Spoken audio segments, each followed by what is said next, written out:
Greetings, ladies and gentlemen. Welcome once again to the Tuesday edition of Interesting Ideas for Interesting People so that they can have greater impact, influence, and perhaps a greater income of good things into their life. And that sound to remember for Tuesday is always CQ, CQ, CQ. That's calling all stations, which means we'd just like to talk to anybody who wants to talk to us, and we would be grateful if, just like the ham radio operator said CQ or tapped it out on his telegraph key, he says, I want to talk to anybody who wants to talk to me. And that's exactly what we want to do. We want to talk to anybody, and we'd be grateful if you'd talk back to us. So that's what it means when we CQ you on Tuesday. Hey, the times again are challenging, and all of us are looking for ways to make some significant steps, both in our understanding of life and what we are to be about. So perhaps an old story from a long time ago might be helpful. So if you'll join me, I'm going to go back many, many, many years in my lifetime, before I was a broadcaster, when I was a philosophy teacher. That's right, I was a teacher of philosophy.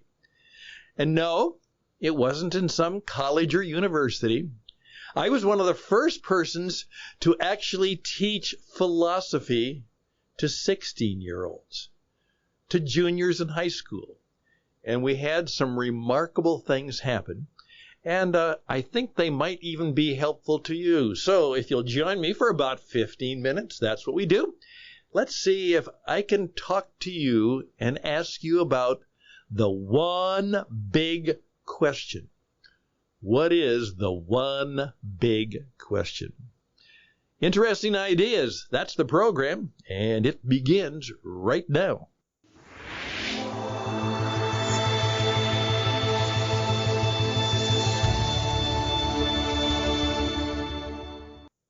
I was reminded of it again because I was going through my stack of stuff for many, many years and through my books. I'm at that stage now where I'm giving more things away and trying to find out if there's anything I've done that's worth keeping or passing on.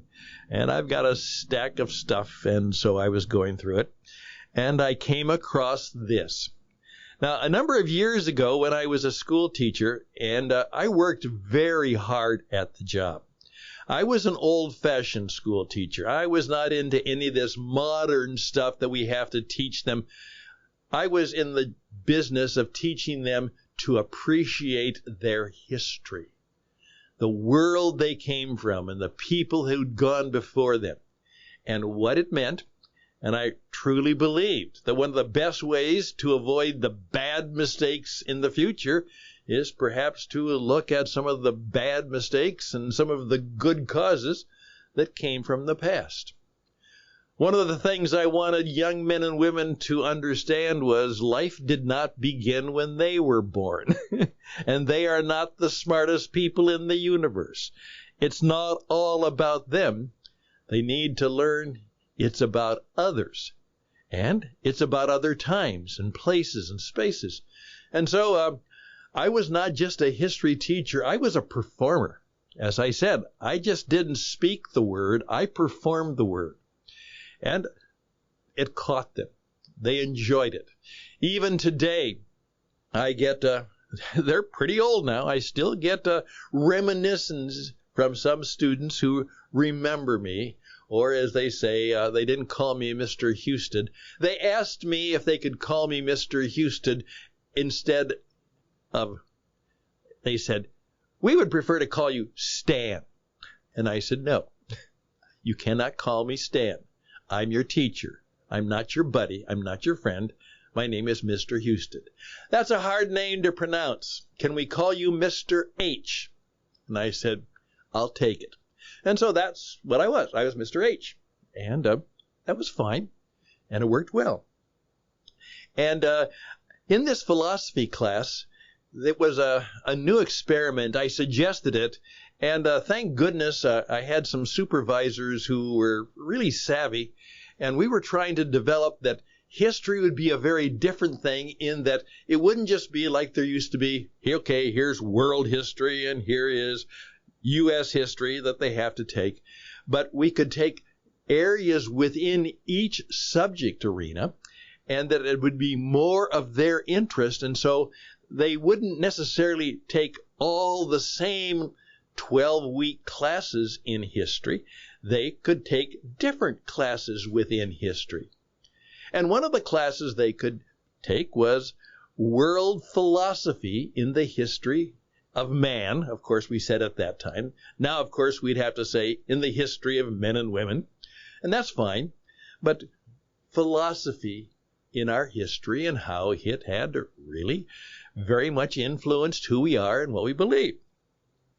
And they asked me, they said, well, how many classes do you think people will sign up for that?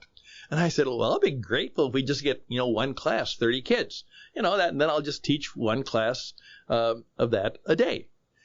Well, what happened is 90 kids signed up for it. And so I landed up teaching it 3 times a day, at least during that particular quarter of the curriculum. And today, there are still people who respond to some of the things that happened in that philosophy class. One of the things I used to ask them to do was this, and let me just kind of go back to my notes and tell you about it, okay? Here I wrote this down. The exercise came in the form of a question about a question.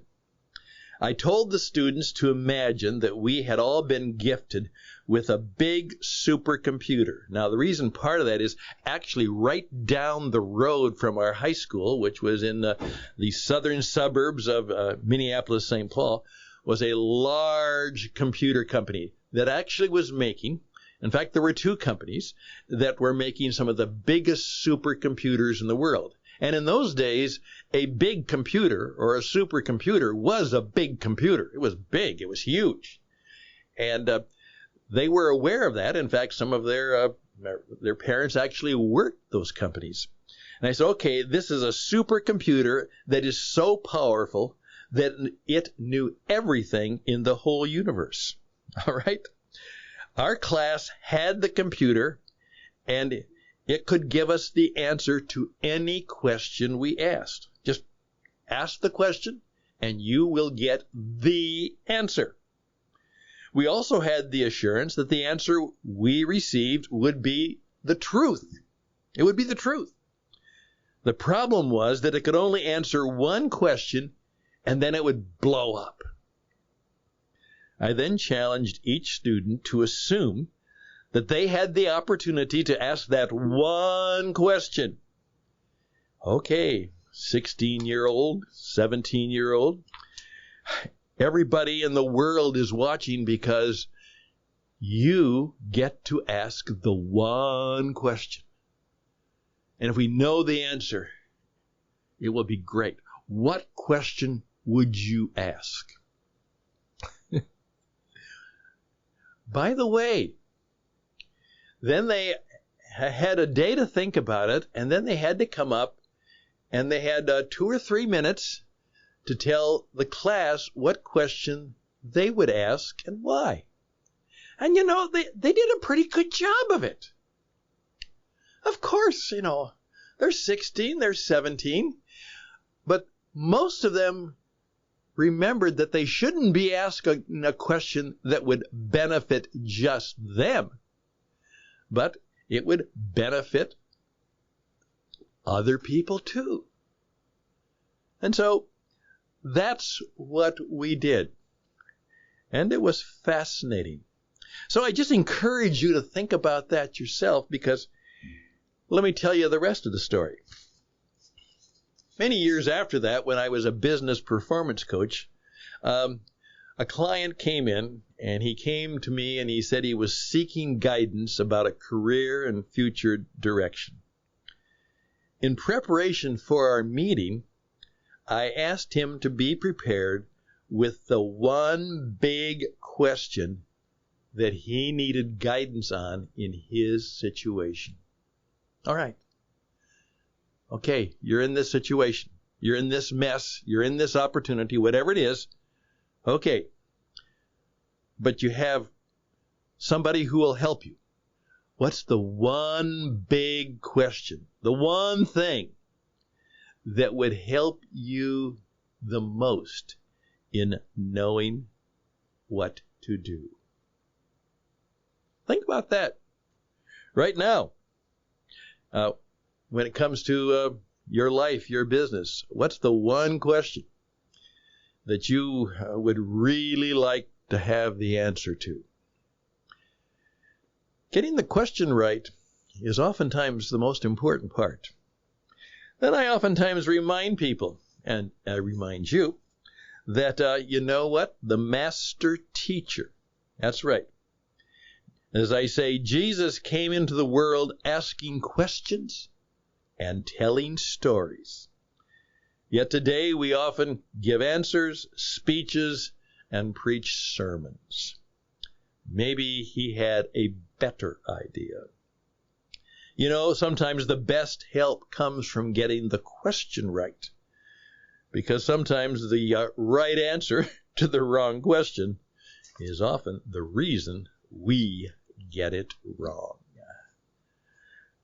Maybe it isn't just a trivial Tuesday. Maybe this could be important to you right now in your life, in your business. What's the one question that would help you the most if you could get the answer to it? What's the one big question that you would like to get the answer to?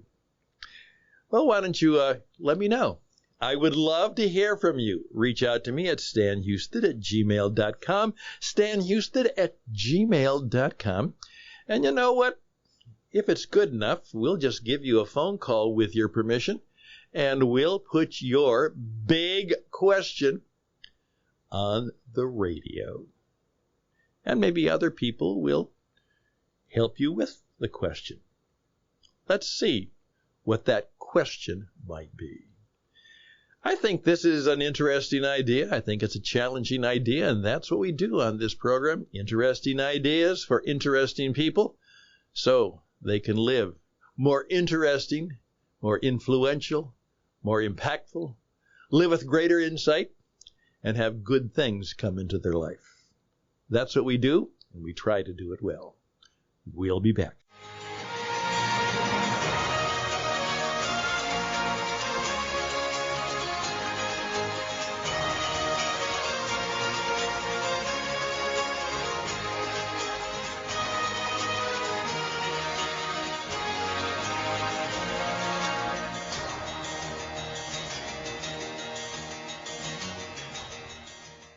Thank you very much for your time.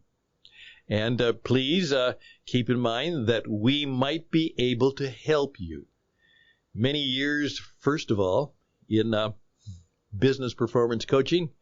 And we've got a little bit of wisdom, insight, and truth. And a few stars to show for what we did. The other day, 5 young gentlemen reached out to me from many years ago. And I helped them build their company, and they found that it was very worthwhile, and somebody made a big offer for it. And now they have been able to sell their company, and they get to work in it, should work in it for some time, but they did very, very well, and they were very grateful for my help. And all of them now are far, far richer than I will ever be. But that's okay. That's good. I did it for them, and I did it well. So perhaps I could be helpful to you. Now, the one question I know you should be asking is this: how can I reach my audience? Now, if you're in life and business, God has given you an audience that you need to reach, and you need to reach them, and you need to reach them with good stuff so that they will follow you, trust you, buy from you. And perhaps we can work on that big question. How can I reach my audience? I don't have the answer, but I have many attempts that might work for you. And let's see if we could do that. Again, reach out to me. StanHouston@gmail.com. StanHouston@gmail.com. Go to our radio website at witradio.net. witradio.net. All the best and blessings to you. May the rest of the week go well for you. I hope I say this because I want it myself. My wife and I talked this morning. She said, we're praying for a miracle. We're praying for a miracle. And if that's something you need in your life, we're praying for you too. Best and blessings. May the miracle be yours. Bye for now.